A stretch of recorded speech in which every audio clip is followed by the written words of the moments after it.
right, Uncle Sam FM here, and we are at the SuperDraft, MLS SuperDraft. So I thought I would do a special video on that because I love the SuperDraft as a FM gamer, an MLS FM gamer, because this is where you can really make your squad better than the other clubs.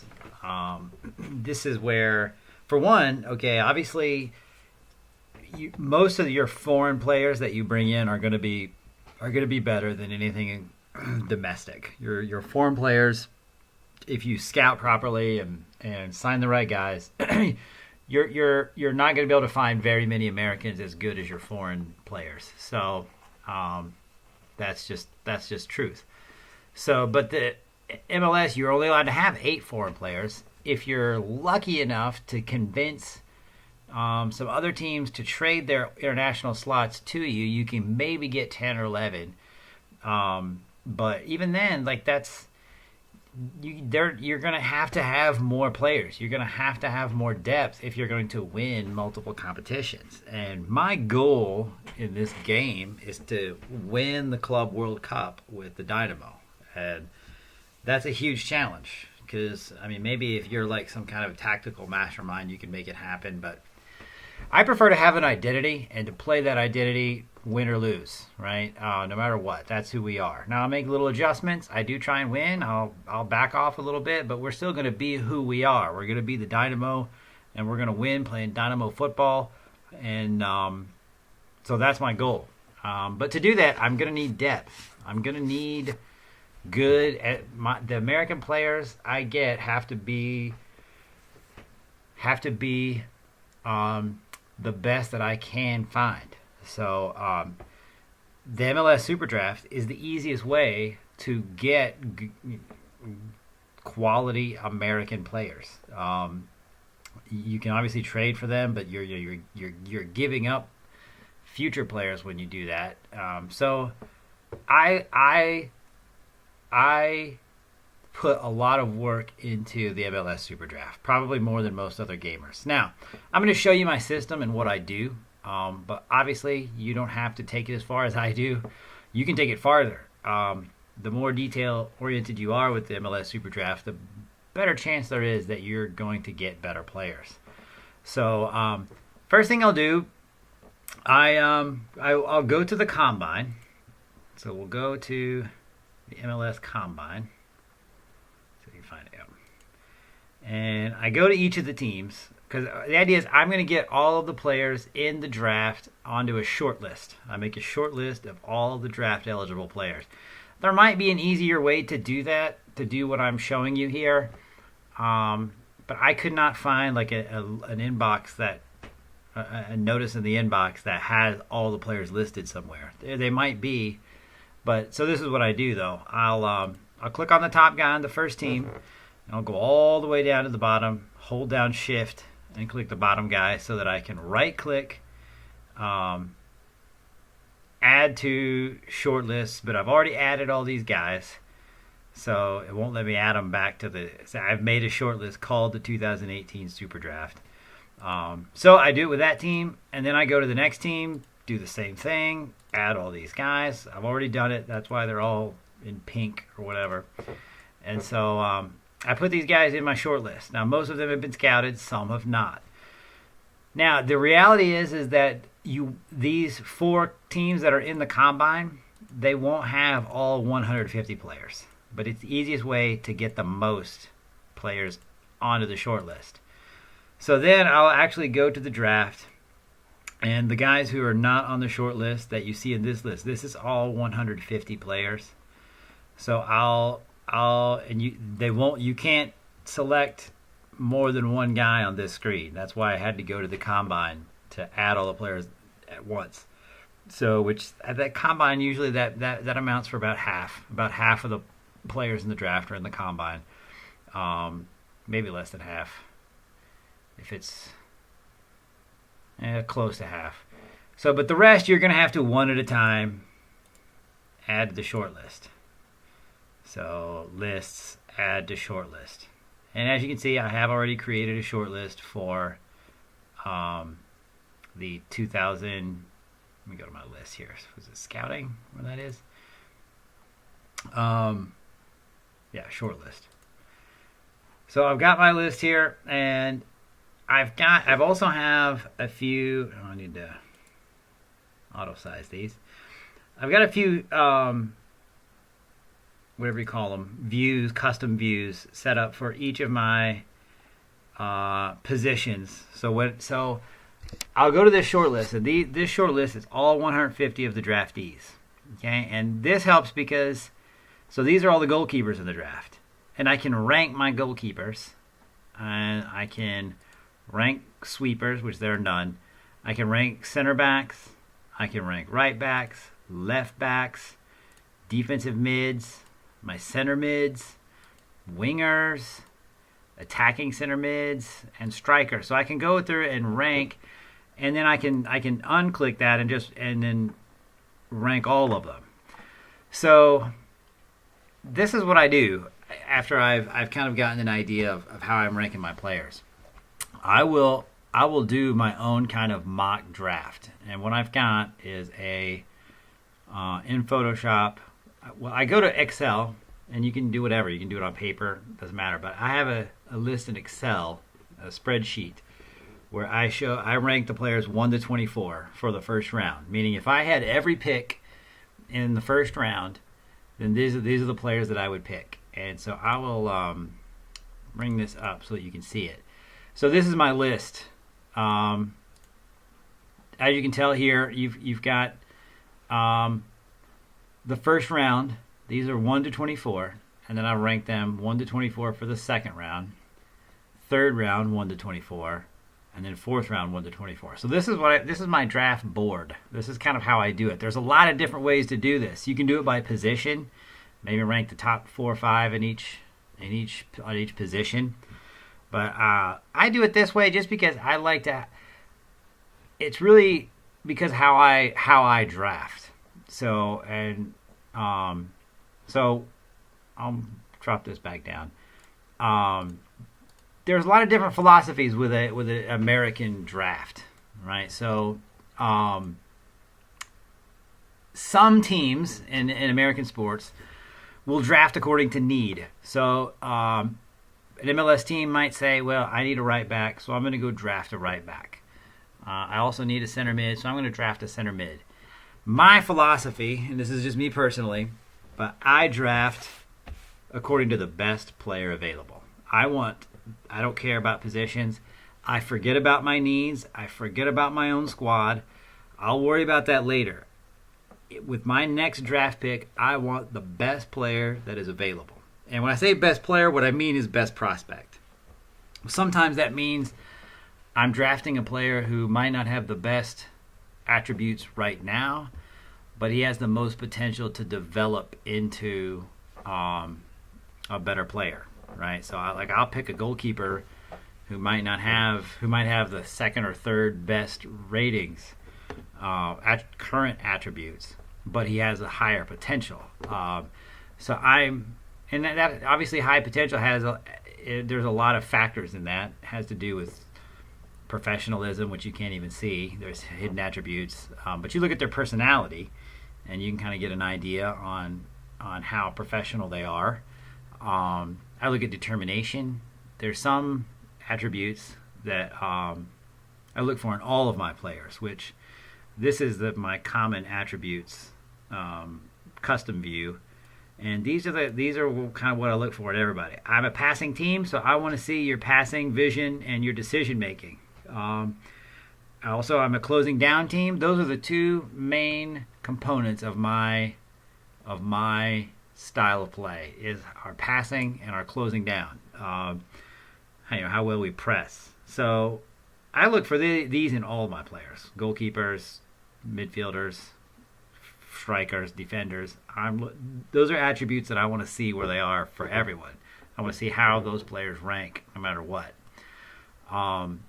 So that's what I do to set it up. I build my spreadsheet, and then that makes it easy because I can just highlight the guys as they get picked, right? So if let's just say I want to draft Daniel Austin.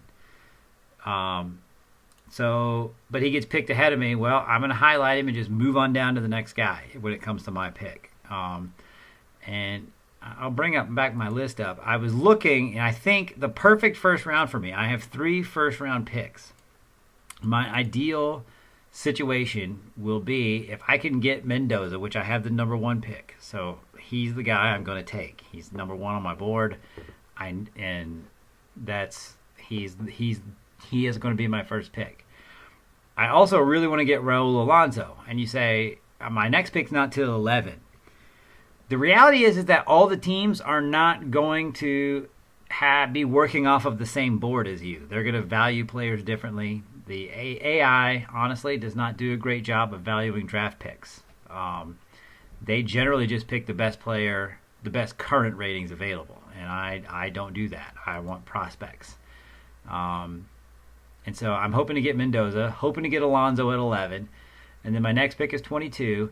If I'm really lucky, I really want Michael Lopez, who's a fullback, plays on both sides. That would fill my needs. That's 3 of my top 4 in the first 22 picks. That would be phenomenal. And you say, well, the odds of that are terrible. Well, maybe, but in the mock drafts, which I'll go to the inbox so you can see this, none of those guys, except for Mendoza, are on this list. A mock draft is where the media tries to predict how the draft is going to go. That is something that happens in American sports. The draft experts will try and tell you or try and guess who's going to pick which player. So none of my top 3 are in this list except for Mendoza, number 1, who they know, I guess, that I'm going to pick.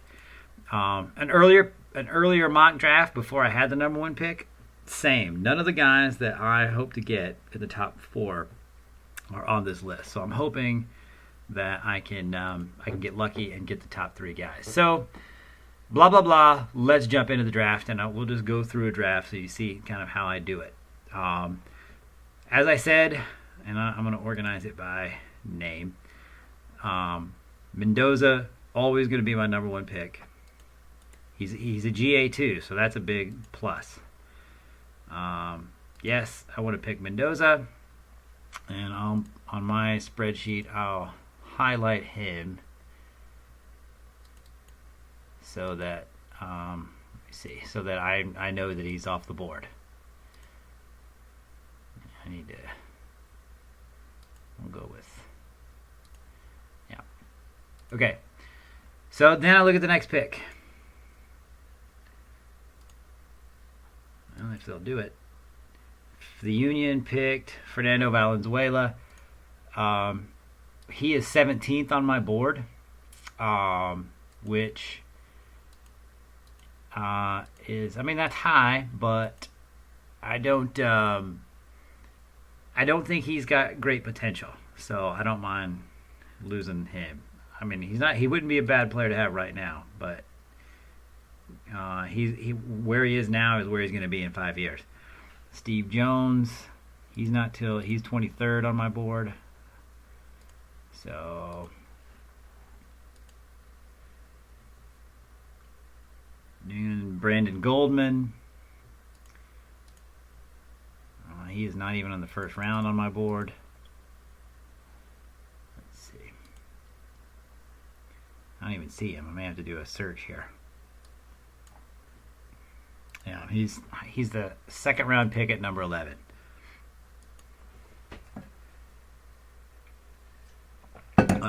Galaxy pick Juan Aguirre. He is a goalkeeper. As I recall, he's another one with high current attributes. Juan Aguirre. I don't even see him.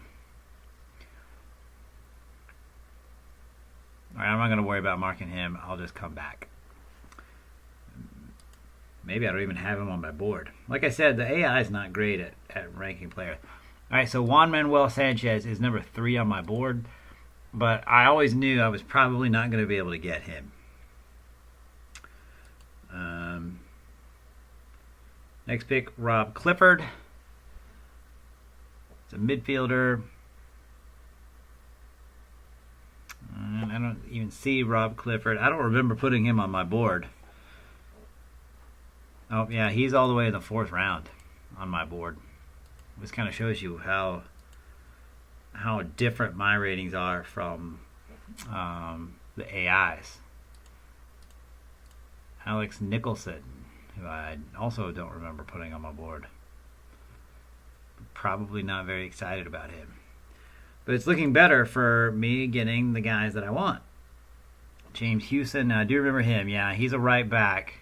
I wouldn't have mind getting him. He would have been a good price. He's 13th on my board for the 1st round. And in the Galaxy pick, Luis Manuel Aguilar. He's 7th on my board, so he's pretty high. He's a left back. So now is my pick, and I am going to take Raul Alonso. He is the very next guy. He's number 2 on my board. And he's a GA, Generation Adidas, so he won't count against my cap. So that is good news. So Raul Alonso is mine. And the next guy I wanted was Michael Lopez, but I'm not gonna pick until the 22nd round. So they take Ben. Sporting Kansas City takes midfielder Ben Garza, who I had 6th in the 2nd round.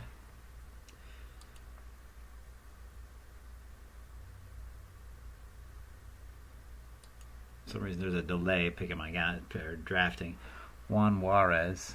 I wouldn't want him just because of the name. I don't like trying to pronounce it. He's high on on my board though. He's 9th. He's a striker. He's the highest rated striker in the draft. So the rich get richer. The Galaxy get a couple of guys who are both very good. Next pick. Shane, that guy, I know I don't have him on my board. Galaxy or Orlando City, Kyle Briggs. I think I remember having him somewhere. Yeah, he's 23rd in the 2nd round, so he's like my 47th rated player. Toronto FC picks Danny Rowe. Danny Rowe was 10th on my board.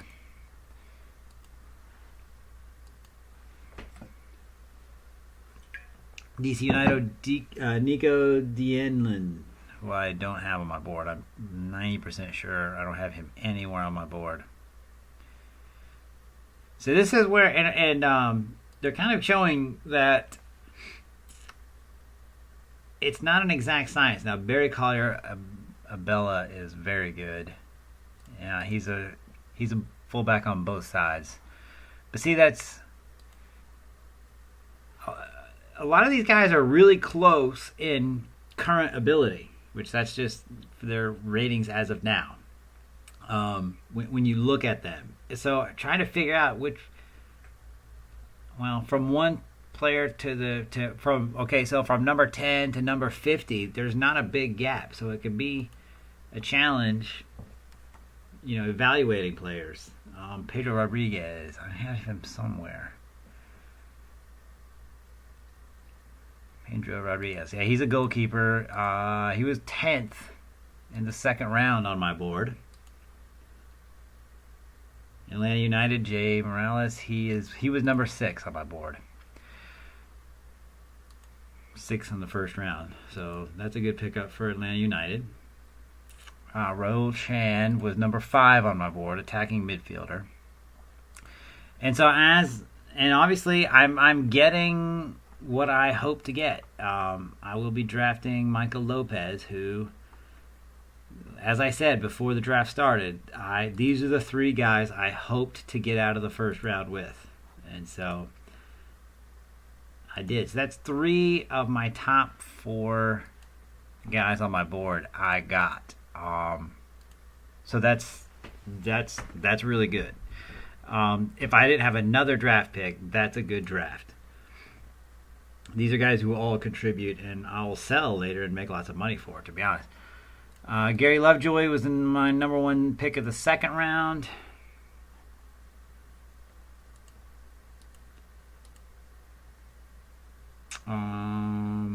Michael Valverde, I have him somewhere. And not till the 4th round, though. The next guy on my board is Omar Martinez. He's a winger. If I could get him with my 2nd round pick, that would be pretty awesome. Mike Gibbons.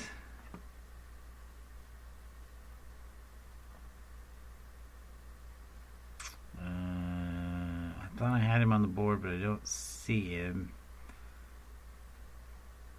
I'm not going to worry too much about it because, honestly, I almost never have to dip into the 3rd and 4th round of my board. Usually all my picks in an MLS draft I get in the first couple rounds. Alex Tenora, I know he's not on my board. Brian Harrington, I'm pretty sure. Oh, no, he's number 12 in the 2nd round.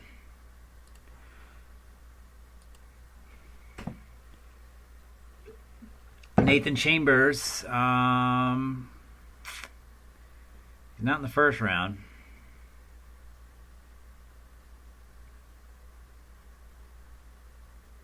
I don't see him in the 3rd, so I'm not going to worry too much about it. He's a striker. Steve Phillips. He's on there somewhere. I remember putting him in. Yeah, he's 3rd round. Right mid. He's the guy that I probably would have wanted anyway. The MRs, I can't.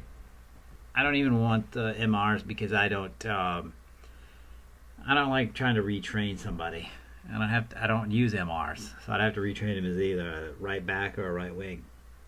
Midfielder Jimmy Williams.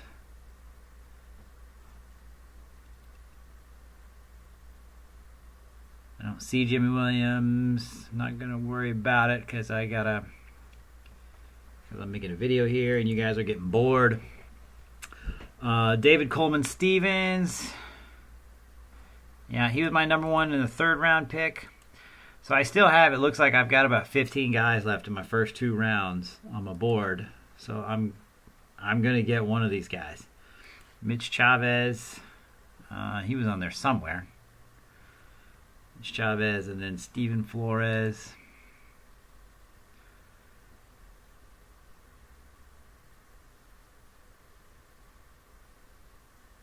Well, neither of those guys are in my first 2 rounds, so I'm just going to keep going so that I can finish this. Rob Ribeiro, I know I didn't put him on my board. Callum Johnston, I don't remember putting him on the board either. He's not in the first 2 rounds, so we're moving on.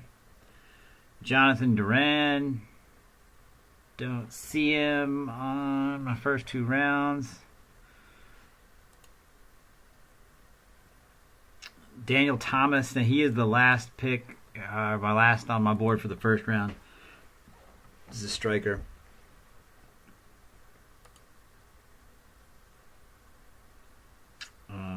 Stephen Miller, I think he is a 1st round. No, 2nd round. 7th. Yeah, I've got him 7th on the board in the 2nd round. Andrew Reyes. He's the last pick of the 2nd round on my board. There's a few more picks. Please, nobody take Omar Martinez.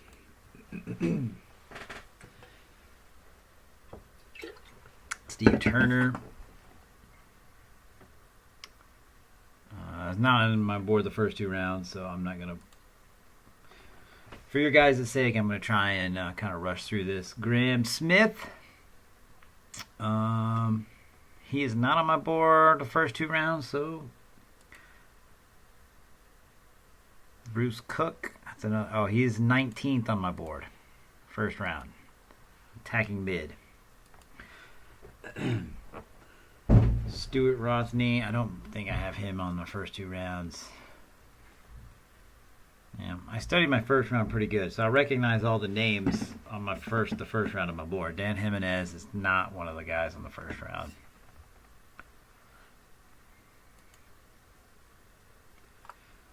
Alex Clements.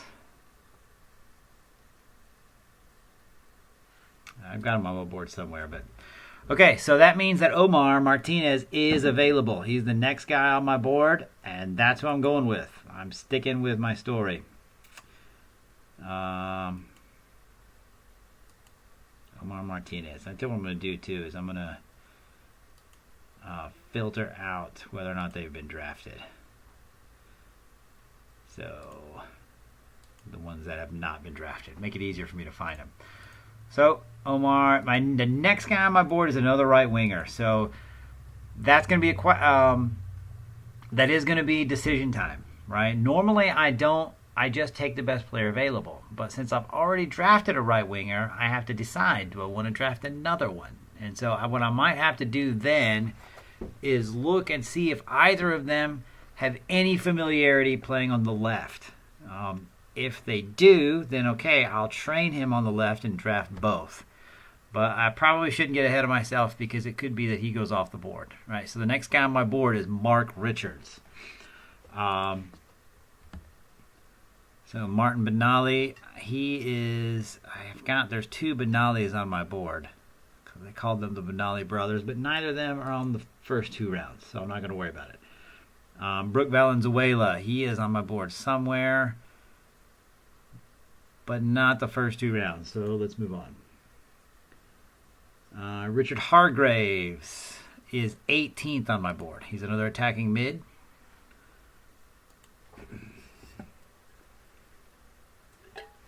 Danny Reddy, I think I have him on the board somewhere, but not in the first two rounds. So we're going to move on.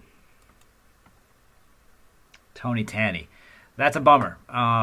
He is 14th on my board. He probably would have been my next guy other than Mark Richards. So he's off the board. Kieran Perk, he's not on the first. He's not in the first round. Not on the second either. I don't know how to pronounce that guy's name, so I'm not going to try. He's not on the board anyway. Sergio Soto, I don't think I have him on my board at all. Tad Fernandez, I don't think I have him on my board. Oh, I saw Danny Reddy there on my board. He's third round, so I'll go ahead and highlight him so that I don't. Scott Yegley, I don't think I have him on my board either, so I'm just going to move on. Boo Medina. Now, I've got him somewhere. Yeah, he's the 13th pick of the second round. Dave Webb. Not in the first two rounds. Rafael Village, I don't have him either. Probably shouldn't. Okay.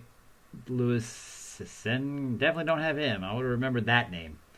Michael Johnson, I don't think I have him on my board.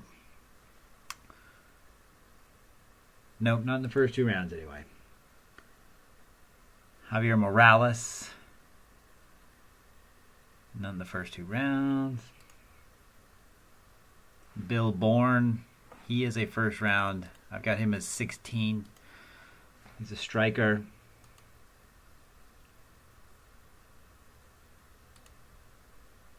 Tom Burton is not on my board in the first two rounds, so we're going to move on. I've got a pick coming up. Joe Flores. Joe Flores. Don't see him in the first two rounds, but it sounds familiar. And Rick War. I know I don't have him. So here's the choice. I've got Mark Richards next on my board. So let's look at Mark. He is injured, but as you can tell, 72. That's pretty high. So I'm going to have a look. Man, I can't see myself letting this guy go. I'm probably going to have to draft this guy. He doesn't have any familiarity on the left. So let's go to my inbox and see if I've got Alonzo. No, I'm going to have to go back to the draft and untick this so that I can find Alonzo. Roll Alonzo. Oh, he is a left winger. No, sorry. Omar Martinez is the one that I need to... That's embarrassing, but that's what happens when you don't really have a plan. Yeah, he doesn't have it either. But I can't not pick Richards. I gotta have him. Maybe I'll see if I can figure out who has the most versatility, and then maybe get one of them to play striker. So Mark Richards it is. I've got another pick coming up. Jason Japp. I've got him on there somewhere, or Japp. But not in the first 2 rounds. Yeah, so my next guy on my board is a Michael Robinson, but he's an MR. So I'm probably going to go against make an exception to my rule. And Borja Jimenez, he is on my board somewhere.